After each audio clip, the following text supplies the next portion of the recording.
Un nouveau représentant de l'État à Strasbourg, Josiane Chevalier, préfète de Corse, a été nommée préfète du Bas-Rhin et du Grand Est. Elle va remplacer Jean-Luc Marx en mars. Il a fait valoir ses droits à la retraite. Il avait installé la région. Bonsoir la communauté. Merci d'avoir choisi Ligne 68, votre nouvelle télé régionale. En quelques minutes, on va repasser notre semaine. Brigitte Klinkert est venue nous saluer sur Ligne 68 à l'occasion de sa présentation des vœux au personnel du département à Altkirch. La présidente du conseil départemental du Haut-Rhin emmène les 2400 collaborateurs de la collectivité vers la nouvelle entité, la CEA. C'est à suivre sur Ligne 68. Les Tocs sous le choc, le restaurant Paul Bocuse de Collonges au Mont d'Or perd son troisième macaron Michelin.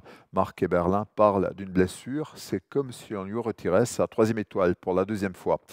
Les chefs d'Alsace, eux, ont dit adieu cette semaine à un des leurs, Frédéric Morisset, le patron du M à Regisheim. Ce chef de talent avait 43 ans.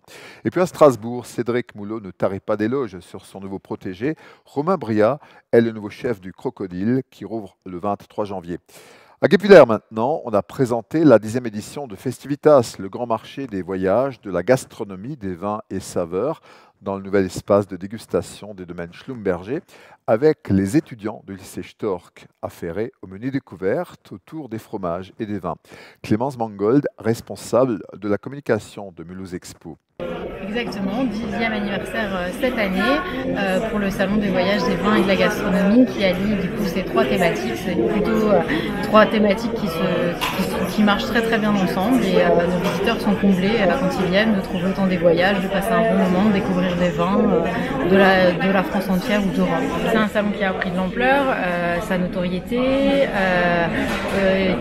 on développe toujours la partie que ce soit voyage avec chaque année une région du monde à l'honneur. Cette année, ça sera l'Afrique. Côté vin et saveurs, c'est pareil, c'est toujours en développement parce qu'on va toujours chercher des petits producteurs dans des petites régions de France. Voilà, toujours de la nouveauté. On essaye de chercher la nouveauté chaque année. C'est un secteur pêche qui vient se greffer à l'entrée du salon pour cette pratique qui regroupe quand même bon nombre d'abonnés en France. C'est presque autant que les gens qui font du football, donc ça c'est quand même pas mal de monde. Et effectivement, une allée des sports où là on va pouvoir retrouver tous les loisirs et les sports qu'on peut faire sur Mulhouse avec la présentation des équipes qui vont partir aussi aux Jeux Olympiques en 2020. Festivitas du 31 janvier au 2 février à Mulhouse. Au marché de Mulhouse, le stationnement a changé. Précisément, les eurodateurs ont saisi désormais sa plaque minéralogique et en bénéficient d'1h30 gratuite les jours de marché.